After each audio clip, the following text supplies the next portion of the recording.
Le corps de souffrance, un extrait du recueil de conférences de Gérard de Martigues, le père Gérard de Martigues.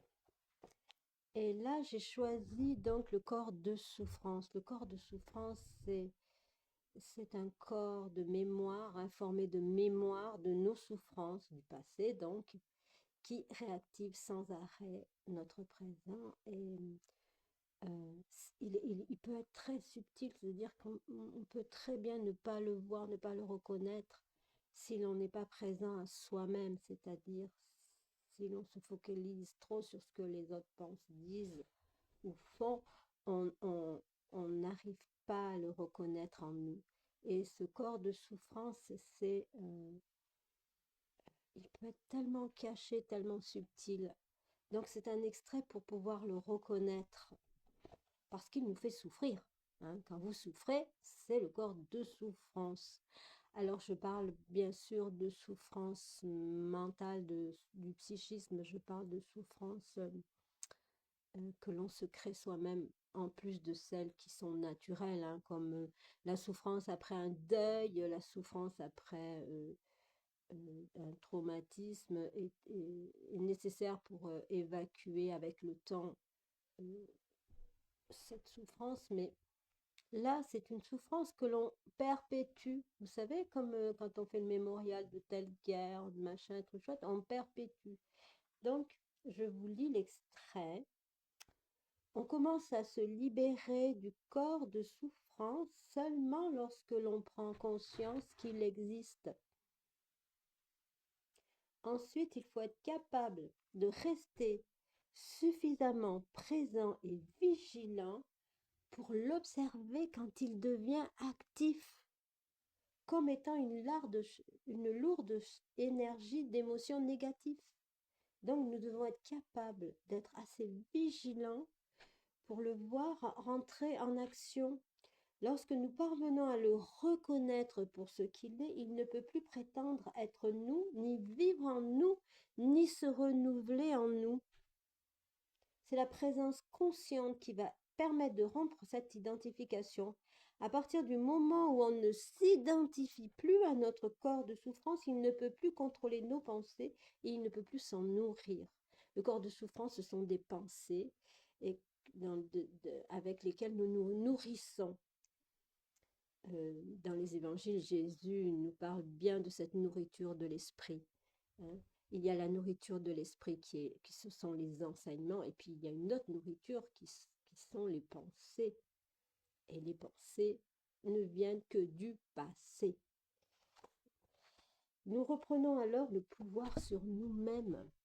Le corps de souffrance ne va pas se dissoudre immédiatement, mais le lien, écoutez bien, qui l'unit à nos pensées étant coupé, il va perdre de l'énergie. Les émotions vont cesser de submerger nos pensées et nos perceptions, ne seront plus déformées par le passé. L'énergie qui était emprisonnée dans le corps de souffrance va changer de fréquence vibratoire et se transformer en présence consciente.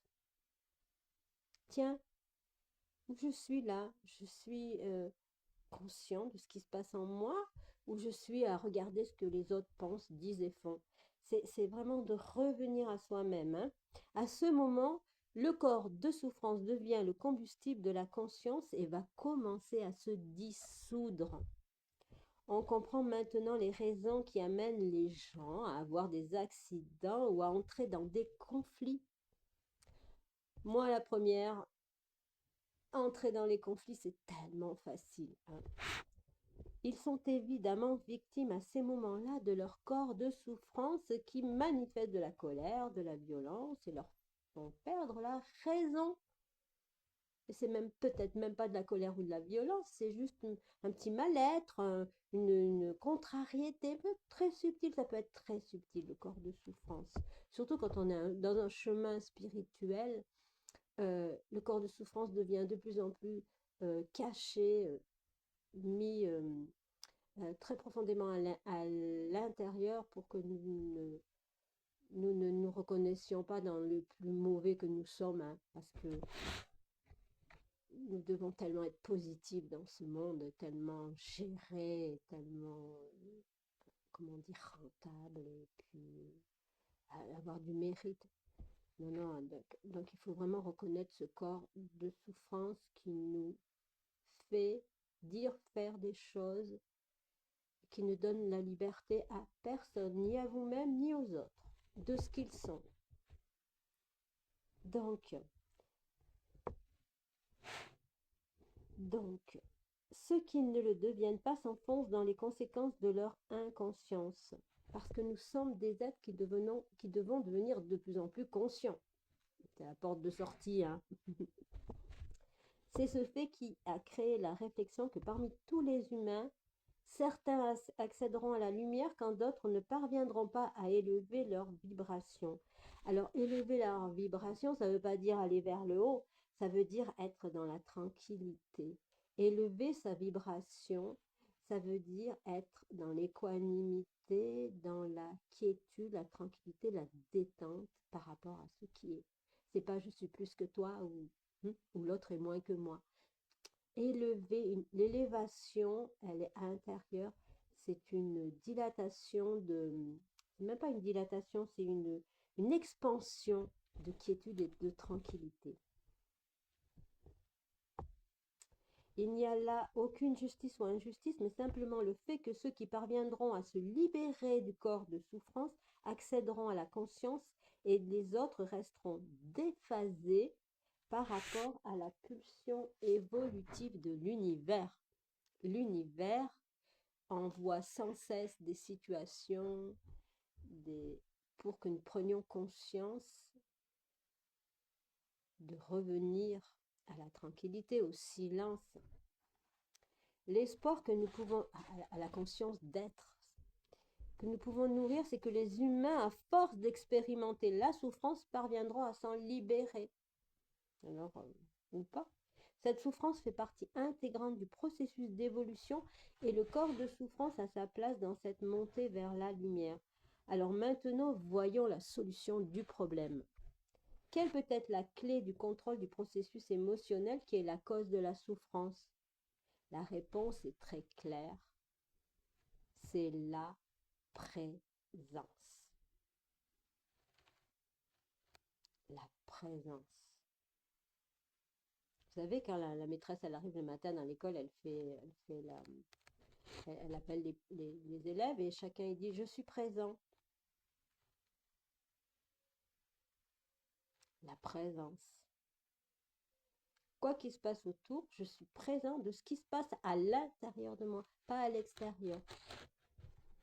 Lorsqu'on n'est pas capable d'établir un lien entre la souffrance émotionnelle et nos pensées, on s'identifie aux deux, on ne comprend pas qu'on alimente le corps de souffrance. Il faut alors utiliser un mécanisme simple au moment où l'on ressent de la souffrance, de la tristesse, du désespoir, de l'énervement. Au lieu de vouloir que ce moment désagréable soit différent de ce qu'il est, au lieu de désirer que ce moment difficile soit immédiatement remplacé par un moment agréable, ce qui va ajouter à notre souffrance, nous allons essayer d'accepter totalement ce que nous ressentons à ce moment précis. Qu'est-ce que je ressens quand il y a de la souffrance, de l'énervement, de la frustration? Qu'est-ce que je ressens à l'intérieur de moi? Parce qu'à ce moment-là, il faut y aller, hein. Il faut y aller, mettre de la conscience là, de la lumière, de la chaleur, de l'amour.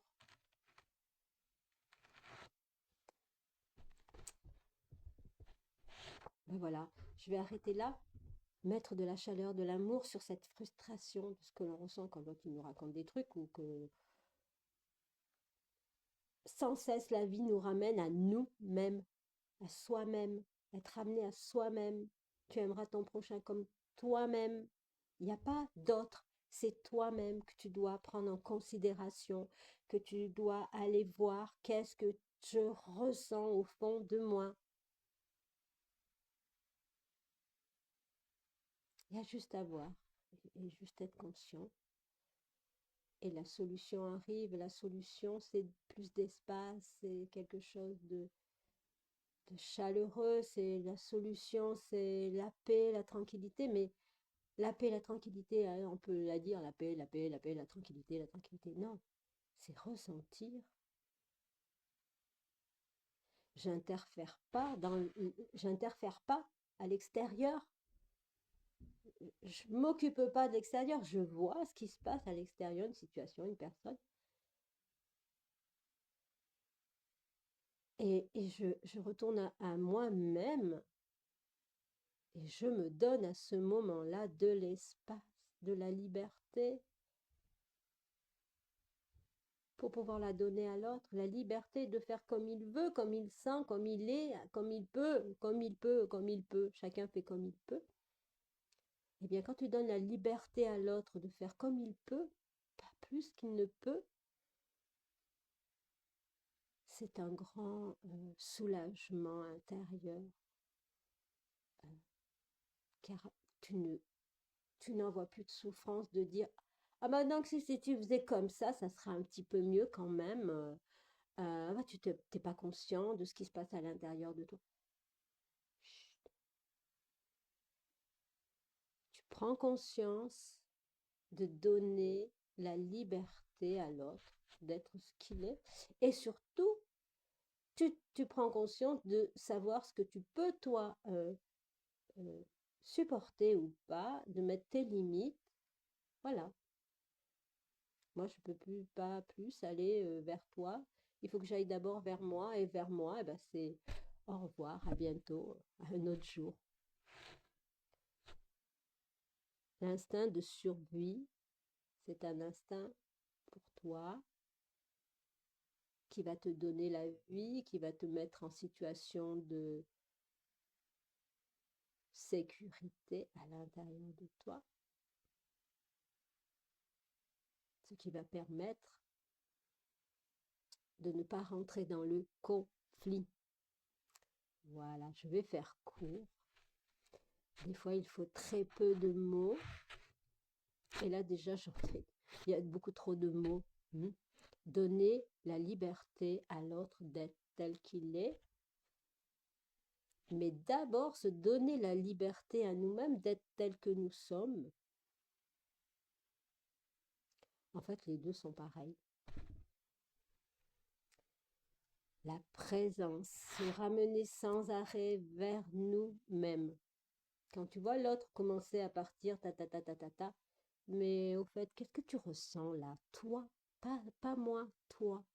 Parce que toi, une fois que tu as pris conscience en toi de ta présence, quand elle s'élève et que tu commences à être présent à l'intérieur de toi, le corps de souffrance,